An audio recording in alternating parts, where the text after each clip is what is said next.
کە میدیا وەکو ئامرازێک بەکاردێنن بۆ ئەوەی بەرژەوەندەستانی خۆیان پێ پڕ بکەنەوە یان درێژە بە مانەوەی دەسەڵاتی خۆیان بن. بەڵام هەندێک میدیا شێت کە کار لەسەر بێلاینی و پاراستنی شەفافیەتی کاری ڕاگەاندن دەڵێن. بەڵام لە هەمان کاردا دوای دێنە سەر ئەوەی کە چۆن کار لەسەر ئاراستەکردنی کۆمەلگا و دروستکردنی ڕایگەشتی یان گۆڕینی ڕایگەشتی دەدەن.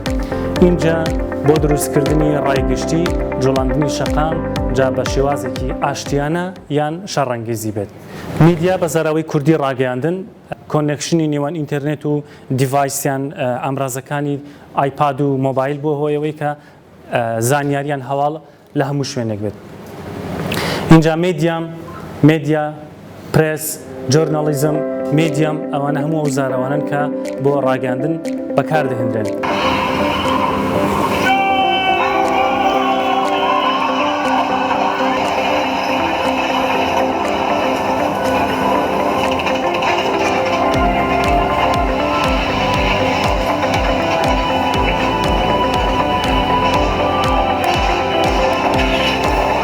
بەڕست لەم ڤیددیۆوەیە کە هێزی کامێرا، هێزی ڕۆژنامەنووسان بەرامبەر هێزی تانک و سوپا گەورەکانە.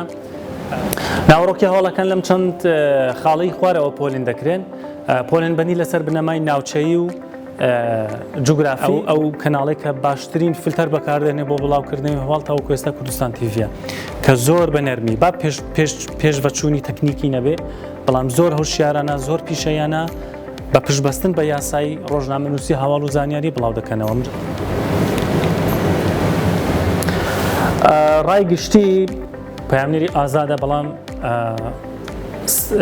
پاڵپشتیە مادیەکەی لە حکوومەتەوە وەردەگرێت یان لە حزبێک وەردەگرێت. ڕێگە نادا کە هەموو قسەیەک بکە لە کاتێکدا کە لەوانەیە بێ لێ دوانی هەر هەمووتان وەرگێت. بەڵام ئەگەر قسەیەکی توندی تێدا بێ دەبێت فلتەر بکرێت. فری جۆرنالیزم و فری ئەکسپرێشن، ئازادی ڕۆژنامەوانی جیاوازە لەگەڵ ئازادی ڕادەربڕین. بەڵێ لە مافەکانی جاڕامی گردردونی مافەکانی مرۆڤ شتێکی وایە باسی ئازادی ڕادەربڕین دەکات کە پێویستە هەموو کەسێک ئازاد بکات چۆن قسە بکات، چۆن ڕای خۆی دەربڕێ. بەڵام لە ڕۆژنامەوانی ڕاستە ئازادی هەیە، بەڵام هەندێک یاسا و ڕێسای تایبەت بەکاری ڕۆژنامەوانی هەم پێویستە کاریان پێ بکە بۆ ئەوەی ئازادی خەڵکی تر پێشێل نەکە. اینجا لەو بابەتەدا مادام باسمان لە سوشال میدیا کرد، سوشال میدیا تاکە ئەمرازی چیە ئایپادەکان و مۆبایلەکانە، کەواتە لێرەدا دەتوانین بڵێین کە ئەرکوو بە پرسیاتەکان شێواون بەڕاستی.